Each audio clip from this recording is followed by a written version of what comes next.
In this video, I'm going to show you how to choose the right firmware for your 3D printer if you need to upgrade.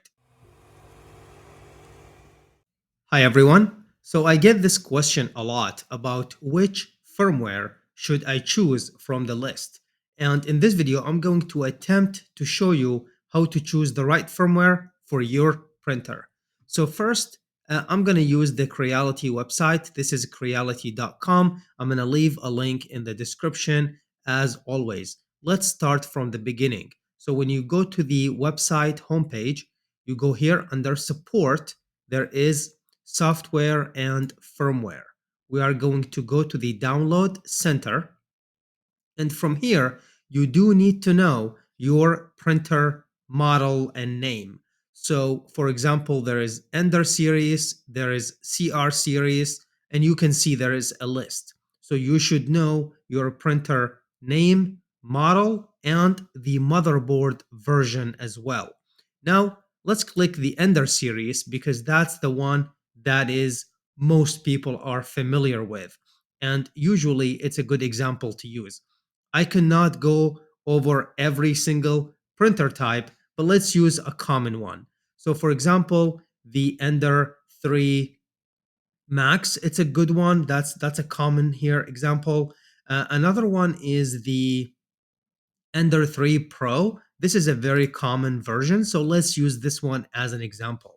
Now, when you choose your printer, here you can see you can download the product manual. This is not what we want here. We're talking about firmware. So let's go under the download product firmware. And you can see here there is a giant list. Now, which one do you choose? And that's the question I get the most. I can see why this is confusing. Here is when you need to know your motherboard version. For example, here 4.2.2 mainboard. This motherboard version will be printed on the motherboard. So you might need to open that cover under the heated bed to look at the motherboard version. Now, let's say you know your motherboard version, or it could be 4.2.7. So now you need to choose the correct firmware based on the hardware you have. Do you just need the default? Do you need the one with the touch screen? Or do you need the one for the CR Touch? I do get a lot of question about the CR Touch. Let's try to find the CR Touch one here. You can see this one has a CR Touch.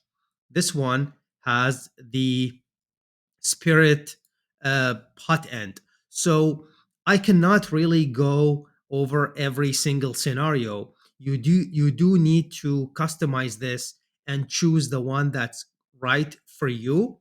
But then, like I said, depending on your printer model, depending on the firmware and the hardware you have, this is how you make the right choice.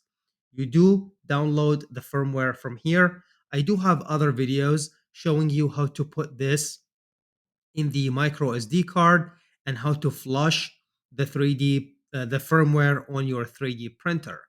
Uh, Quick guidelines is you do not want to use a very large micro SD card, so stick with like a 32 gigabyte or something under like the 64 gigabyte size. The larger the micro SD card, that sometimes can cause some troubles. Make sure the micro SD card is 32 FAT or FAT32 formatted, and make sure the firmware uh, file it's in the root in the top level, so don't put it like deep down into a folder structure. That's about it. You can see here you can download the slicing software. Again, this is not the purpose of this video. I just wanted to make a quick one to show how you can choose or download and find the correct firmware for your 3D printer. I hope this was helpful. Thank you for watching, and I will see you in the next one.